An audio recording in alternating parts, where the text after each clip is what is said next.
أعوذ بالله السميع العليم من الشيطان الرجيم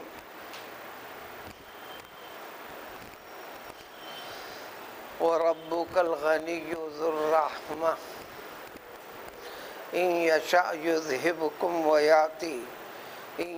يذهبكم ويستخلف من بعدكم ما يشاء كما أنشأكم من ذرية قوم آخرين إنما توعدون لآت وما أنتم بمعجزين۔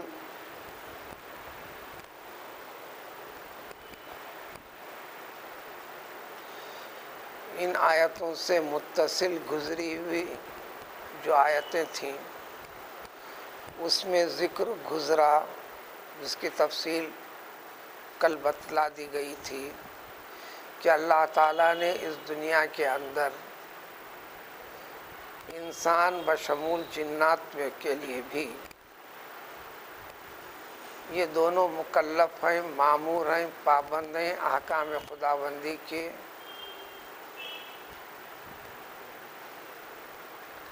نیکی اور برائی جس طرح انسان میں ہے جنات میں بھی ہے۔ ہدایت اور رہنمائی کے لیے اللہ تبارک و تعالیٰ نے ہر ایک کے لیے رسولوں کو یا رسول کے رسولوں کو بھیجا۔ وحی کا پیام رسولوں کے ذریعے سے، اور رسولوں کے ذریعے سے اللہ تعالیٰ کی مقدس کتاب، یہ ساری کی ساری چیزیں جو انسان کے لیے جو طرز زندگی ہونا چاہیے اور جس مقصد کے لیے اللہ تعالیٰ نے انہیں پیدا فرما رکھا ہے، اس میں انسان بھی کوتاہی نہ کرے، جنات بھی کوتاہی نہ کریں، خلاف نہ کریں، اتباع فرما برداری کریں۔ ان تمام کے انتظامات فرماتے رہے ہیں اللہ تعالیٰ، فرمایا بھی ہے۔ چنانچہ اس آخر زمانے کی قوم کے ساتھ بھی ایسا ہی ہوا ہے۔ کل تفصیلات گزر چکی۔ اللہ تعالیٰ کا کلام انسانوں میں، اجنہ میں، جنات میں، سب ہونے کے بعد پھر بھی انسانوں کی اکثریت، جنات کی اکثریت نافرمانی کے اوپر، اطاعت و فرما برداری پر نہیں، پیام خداوندی کو سمجھنے کی طرف رغبت نہیں، شوق نہیں، نافرمانی کی طرف ڈٹے ہوئے، آگے بڑھتے ہوئے، اور اللہ تعالیٰ کے پیدا کردہ اس کائنات میں، اس زمین کے اندر فساد اور بگاڑ پیدا کرتے ہوئے اسی کے اوپر ہیں۔ لیکن اللہ تبارک تعالیٰ نہایت مہربان، فضل، مہربانی والے کہ فوراً عذاب دے کر ہلاک و برباد نہیں کر رہے ہیں، بلکہ وہ نافرمانی کرتے ہوئے بھی اللہ تعالیٰ اس کو باحیات رکھے ہیں، اور اس کی زندگی کے لیے نعمتوں کی جو ضرورت ہے، رزق کے اسباب کی جو ضرورت ہے، وہاں تک اس کی رسائی بھی ہونے دے رہے ہیں، وہ زندگی پا رہا ہے۔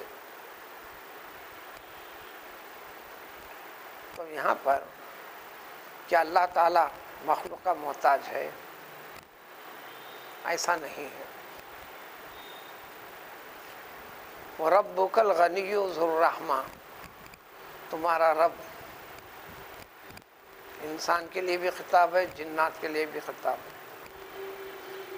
انسان اور جن کے علاوہ جتنی مخلوقات ہیں وہ تو اللہ تعالیٰ کی تسبیح خوانی میں جس فطرت کے اوپر، جس کام کے لیے انہیں مقرر فرمایا ہے، اس سے ہٹ کر پابندی ان کے پر ہے بھی نہیں، اور جو کیفیت، جو عادت، جو فطرت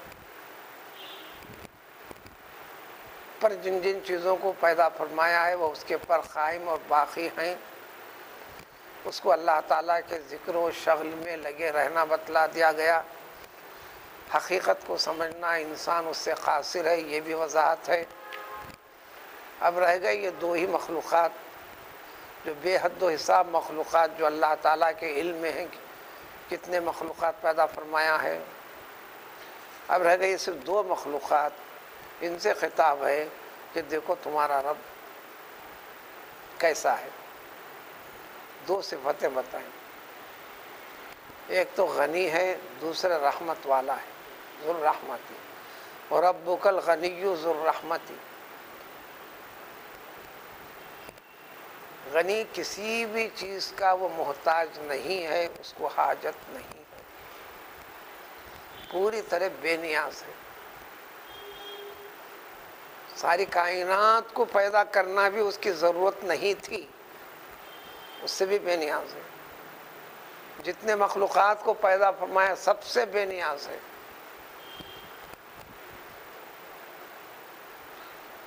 اس کو ان سارے کے سارے مخلوقات کی اطاعت اور فرما برداری، اس کی اتباع فرما برداری کرنا، اس کو ماننا، اللہ تعالیٰ اس کا بھی محتاج نہیں ہے، بے نیاز ہے.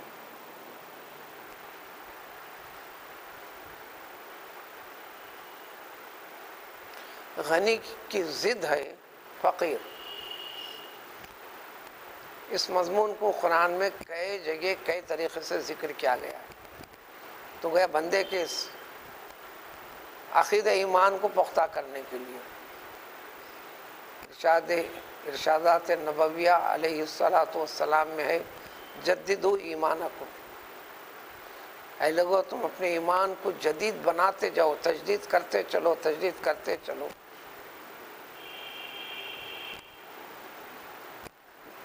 حقیقت ایمان، نفس ایمان ایک چیز ہے، اس میں سارے کے سارے ایمان لانے والے سب برابر ہیں.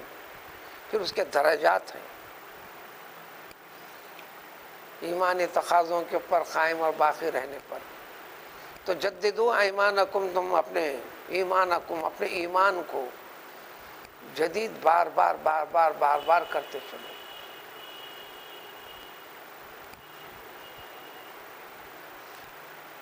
عربی کے اندر طریقہ ہے خاطا، خاف تا عین، کاٹا. اسی میں حرف بڑھتا معنی بڑھتے. اخطا کٹوایا، پھر اسی سے قطع، نہ صرف کاٹا بلکہ کئی پیسز میں بانٹ دیا، ٹکڑے ٹکڑے ٹکڑے ٹکڑے، خوب کاٹا. تو اسی طرح جدہ اصل ہے جددہ، جیسے اللہ عز و جل، یعنی اللہ عزز و جلال. عربی کا طریقہ ہے ایک حرف ایک ساتھ مکرر آتا ہے تو اس کو ملا کر ادغام کر دیتے ہیں. لہذا جس حرف کے اوپر بھی تشدید ہے تو سمجھنا کہ دو مرتبہ ہے اس کا ذکر، عز و جل. اسی طرح جددہ سے جددہ، جیسے قطع، بار بار بار بار جدید کرتے چلو، ایمان کا جائزہ لیتے چلو، ایمان کے تقاضوں کی تکمیل کرتے چلو، اس کے درجات میں آگے بڑھتے چلو. اس حدیث شریف کا مطلب ہے یہاں بھی اللہ تبارک تعالیٰ غنی کی ضد ہے فقیر. قرآن میں کئی پہلوؤں سے آیا ہے، چنانچہ ایک مستقل آیت ہے، یا ایھا الناس انتم الفقراء الی اللہ واللہ غنی حمید. اے تمام انسانوں، تم سب کے سب محتاج ہو، ضرورت تمہیں ہے، اللہ کو تمہاری ضرورت نہیں. پھر تم کو وجود بخشنا، یہ ذو الرحمہ، اس کی مہربانی ہے، رحمت ہے. مہربانی رحمت کے طور پر ساری کائنات کو وجود بخشا ہے. ہر چیز کا وجود اس کی رحمت کا سبب ہے. اب مخلوقات کے اندر بھی، اس دنیا کے اندر بھی انسان زیادہ مال والا ہے تو عربی میں اس کو بھی غنی کہتے ہیں، اسی کی جمع اغنیاء. کم مال والے کے مقابلے میں انہیں ذرا بے نیاز ہے، اس کے مقابلے میں جبکہ کوئی ایک امیر بھی ہو، بادشاہ بھی ہو، حاکم بھی ہو، جب تک اس کو نوکر چاکر اس کا کام نمٹانے کے لیے اسٹاف نہ ملے وہ بے بس محتاج ہے۔ ہر شعبے میں آدمی کسی کا محتاج ہے، چاہے ساری دنیا کا بھی مالک بن جائے اس کی چلیں گی کم، اس کی حاجت روائی کے لیے مزدور کی شکل میں فلاں شکل میں فلاں شکل میں اس کو ضرورت ہے، چاہے مزدور کی شکل میں ہو، دوست کی شکل میں ہو، اولاد کی شکل میں ہو، باپ کی شکل میں ہو، یا انہیں ظالم بن کر مجبور کی شکل میں ہو۔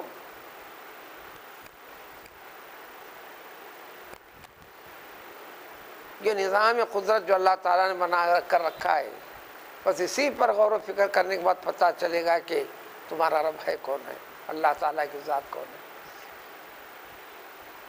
اللہ تعالیٰ تمہارا رب پوری طریقے سے بے نیاز ہے،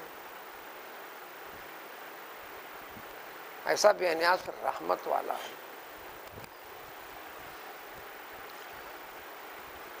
رحم سے رحمان رحیم ہے، رحیم ہے رحمان، یعنی فرمایا کہ رحمت والا، اس مہربانی کی وجہ سے سب کچھ پیدا کیا ہے، اس کی وجہ سے باقی رکھا ہے، اس کی وجہ سے باقی رکھا ہے۔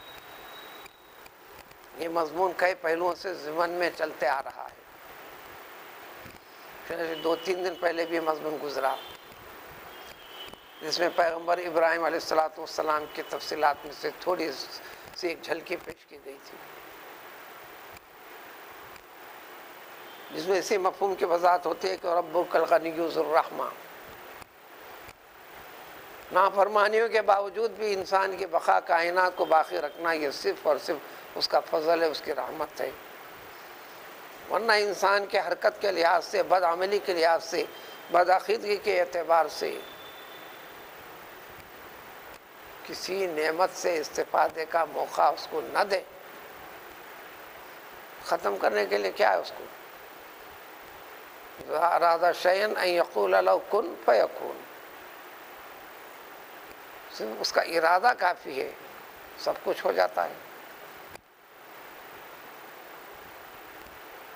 کذالک نری ابراہیم ملکوت السماوات والارض کے تحت یہ بات گزر چکی بھی ہے، پھر ضمن میں بار بار بتائی جاتی رہی ہے۔ اللہ تعالیٰ نے پیغمبر ابراہیم علیہ السلام کو تمام زمین، تمام آسمانوں کی حقیقت کیا ہے بغیر لکھا پڑھا بھی دیکھتا ہے، یہ زمین ہے یا آسمان ہے،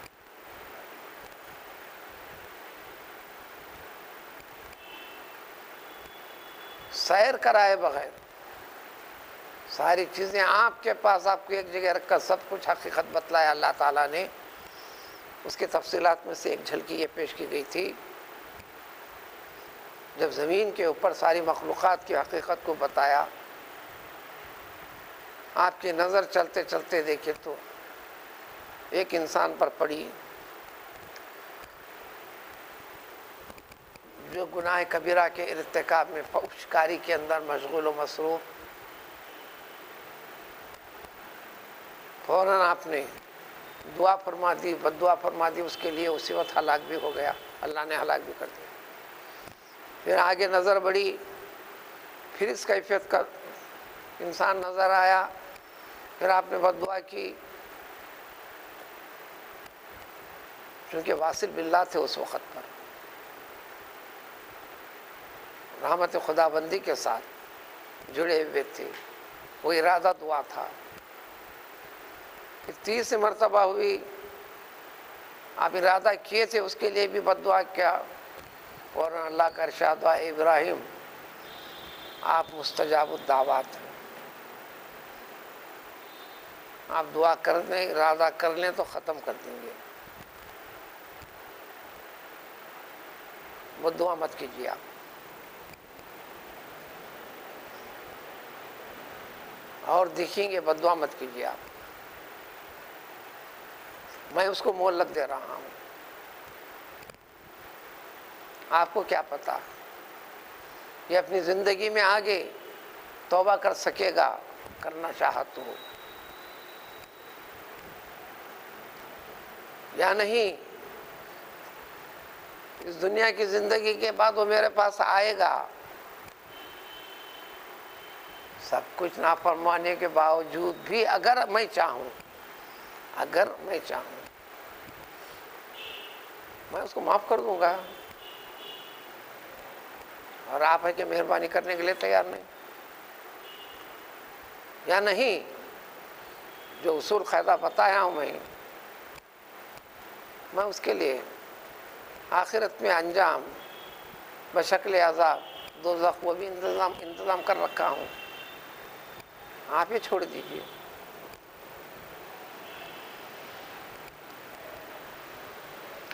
تو تمہارا رب غنی ہے، بے نیاز ہے، کسی کوئی ضرورت نہیں ہے،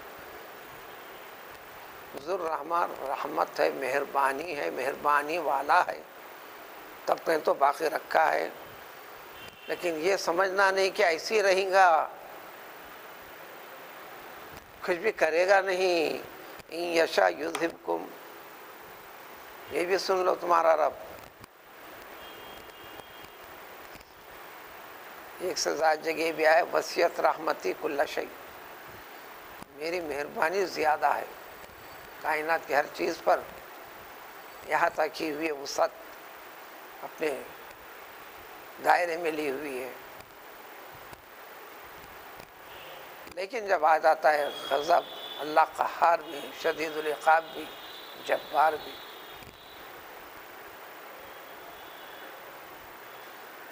اگر تمہارا رب اگر ارادہ کر لے چاہے یذہبکم، تم تمام کو لے کر چلے جائے،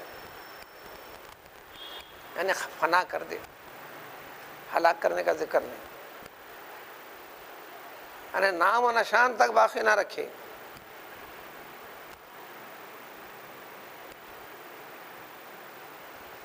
نام و نشان تک باقی نہ رکھے، تمام کے تمام کو فوراً فنا کر دے، ختم کر دے، نام و نشان تک باقی نہ رکھے، نہ باقی رکھ کر تمہارے بعد پھر دوسروں کو تمہارا نائب بنا دیں، ان کو پیدا فرمائیں، جتنے اس دنیا کی چیزوں میں جب تم مالک تھے، جب وہ آئے گا تو انہیں قبضہ کرے گا۔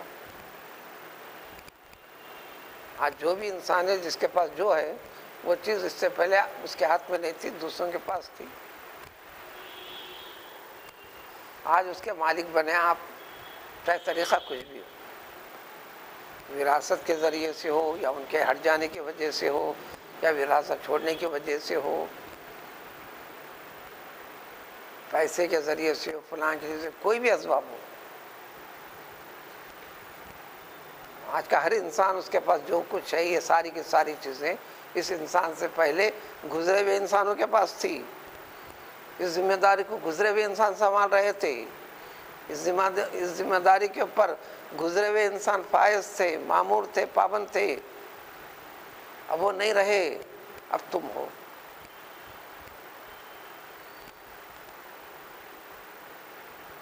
اللہ تعالیٰ انہیں پیدا فرمائے گا، اس کا جانشین بنائے گا، کما انشاءکم، جیسا تم کو بھی تو ایسی کیا نا، ان کو ہٹایا، تم کو لایا، وہ اچھے تھے، تم نے برائی کی، من ذریت قوم آخرین، دوسری قوموں سے تم کو بھی تو پیدا کیا نا، یہاں مراد ہے ساری دنیا کو، پیغمبر نوح علیہ السلام کے اس میں ختم کیا تھا، اللہ کے نیک بندوں کو باقی رکھا تھا، یہاں وہی مراد ہے، دیگر قوموں کی ذریت سے، نسل سے، کشتی نوح علیہ السلام میں جو سوار تھے، اللہ نے جنہیں نجات دی تھی وہ سب نیک تھے،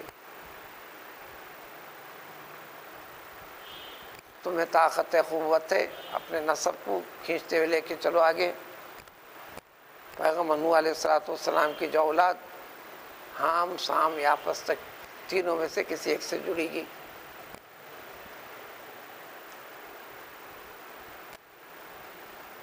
وہ تو نافرمان نہیں تھے، تب کہیں تو اللہ کی رحمت ہوئی تھی، بچایا تھا انہیں۔ اب بڑی تقسیم ہے سمجھنے کے لیے۔ سارے عرب ابن نوح جن کا نام سام ہے،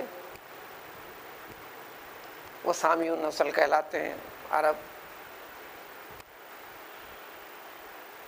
اور حام ابن نوح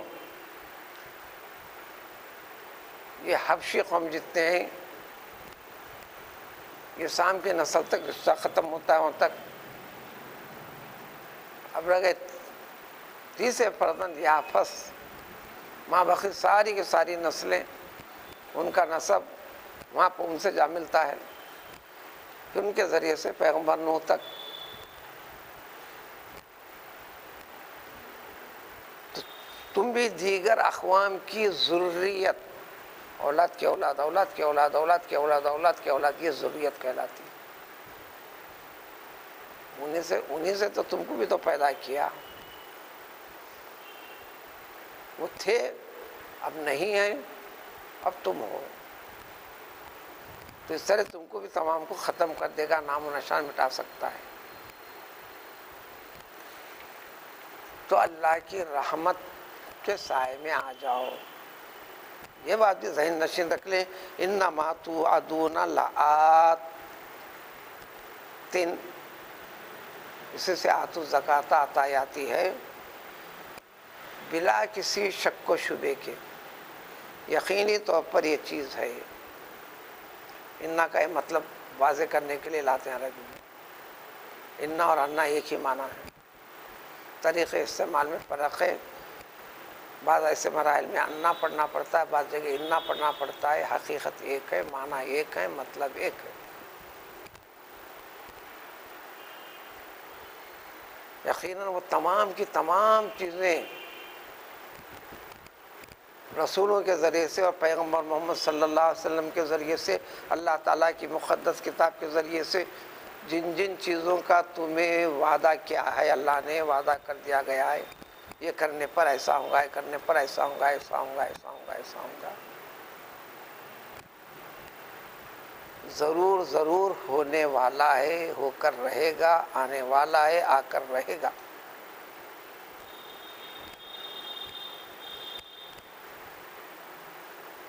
اس دنیا کی زندگی میں بھی، زندگی کے بعد قیامت کے دن تو مرنے کے بعد تو ہو کر ہی رہے گا، اس میں ذرا بھی شک و شبہ نہ کیا جائے۔ اگر تم یہ مراد لے کر قیامت سمجھتے ہو یا حفاظت کے اسباب سمجھتے ہو، چلو بچنے کے لیے بھاگ جائیں گے، بچ جائیں گے، یہ طریقہ اختیار کریں گے، جیسا کہ دنیا میں ہوتا ہے، کسی قسم کا الزام آپ پر آ گیا یا جرم ہو گیا، قانون سے بچنے کے لیے انسان ایک مدت تک بھاگ دوڑ کرتا ہے، چھپتا ہے، چھپاتا ہے، کبھی قانون کو بھی چکمہ دے کر کئی سالوں تک چھپا رہتا ہے دنیا کے اندر، پوری زندگی بھی کبھی چھپ چھپا کر گزار لیتا ہے۔ اس کی طرف اشارت دیتے فرمائے وما انتم بمعجزین، تم یہ سمجھو گے کہ ہم بھاگ جائیں گے، چھپ جائیں گے، یہ کر دیں گے، ہمارا کچھ یہ نہیں، یہ چیز ہونے والی ہے، اور یہ ایسا کرنے میں تم سب کے سب مل کر اللہ کو عاجز کر نہیں سکتے، گرفت سے پکڑ سے بھاگ ہی نہیں سکتے، بچ سکتے ہی نہیں۔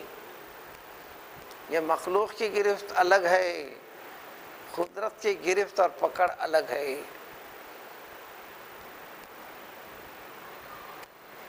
اگر اس کے باوجود بھی، سمجھانے کے باوجود بھی تم کو وہی اپنی چال جو تھی سو ہے، سدھرنا نہیں چاہتے، ہٹنا نہیں چاہتے، تائب ہونا نہیں چاہتے، اسی میں اچھا لگ رہا ہے، تو اللہ نے فرمایا کہ اے پیغمبر صلی اللہ علیہ وسلم سے فرما دیجئے یا قومی، اے لوگو، اے میرے قوم، اعملوا، کرتے چلو، اللہ مکانت، اپنی طاقت کے اوپر، اپنی عادت کے اوپر رہنا چاہتے رہو۔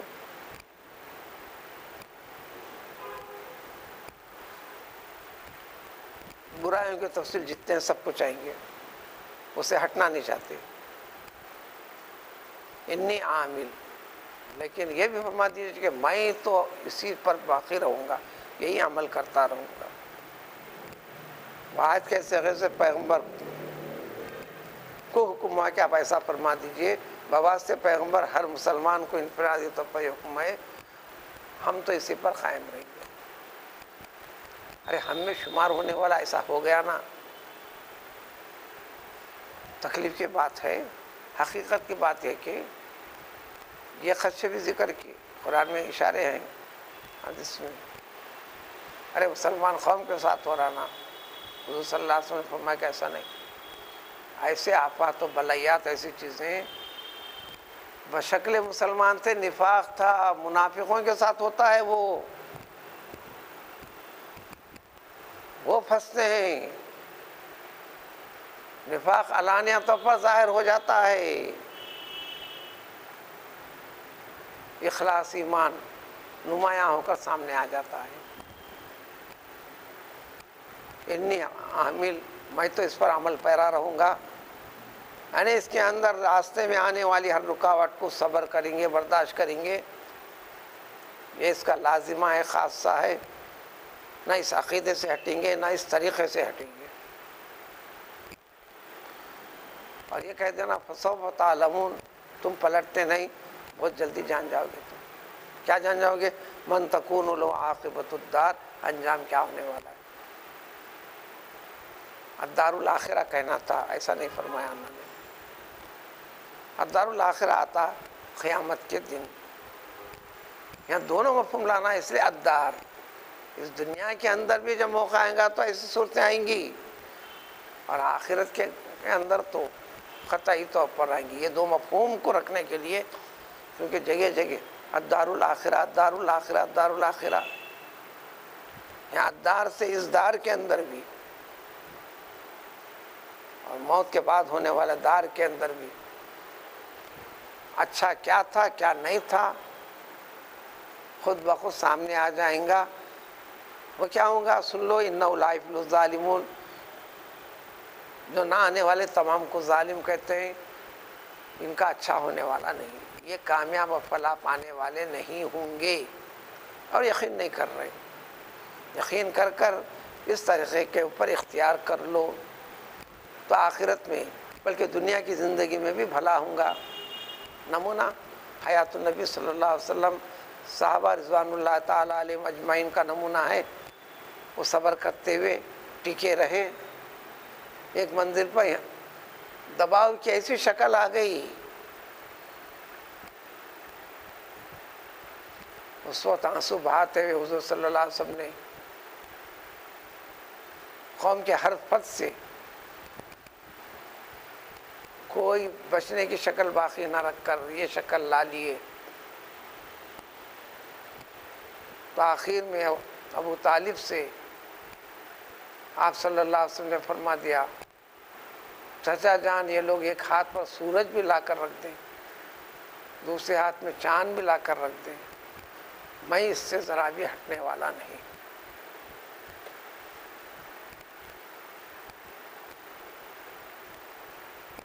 اس جواب سے ہمت آ گئی ابو طالب کو بھی، اگرچہ کہ ماننے لگے. بھتیجے تو اپنا کام کرتے چل، میں تیرا ساتھ دوں گا. شعبہ ابی طالب کے اندر بھی جا کر 3 سال تک جو زندگی گزارنا پڑا. یہ کہنا آسان ہے، انی عامل، عملی پریکٹیکل لائف کے اندر 20 قسم کے دشواریں آتے ہیں. یہ دشواری آتی ہے تو کبھی گھر کے اندر، گھر کے افراد سے شروع ہو جاتی، طرز معیشت سے، اسباب زندگی سے شروع ہو جاتی ہے. وہ ساری شکلیں ہوئی. انجام الدار کا اس دنیا کے اندر بھی پھر فتوحات کے اندر بدل گئی. دنیا کے اوپر غلبے والی کیفیت آ گئی. اب وہ مخالفت والی چیزیں جس زمین کے اوپر تھا کوئی باقی نہیں رہا. یہاں تک حکم نازل ہوا اللہ تعالیٰ کا، انما المشرکون نجس فلا یقربوا المسجد الحرام بعد عامهم ھذا. سورہ توبہ میں ذکر آئے گا. یہ مشرک نجس العین ہے، ناپاک ہیں، 1000 بار غسل کرنے سے بھی پاک ہونے والے نہیں، یعنی عقیدے کے ناپاک ہیں. لہذا حدود حرم کے اندر آج اس سال کے بعد، یعنی مکہ فتح ہونے کے بعد سے اب کوئی اس کے اندر قدم رکھنے نہ پائے.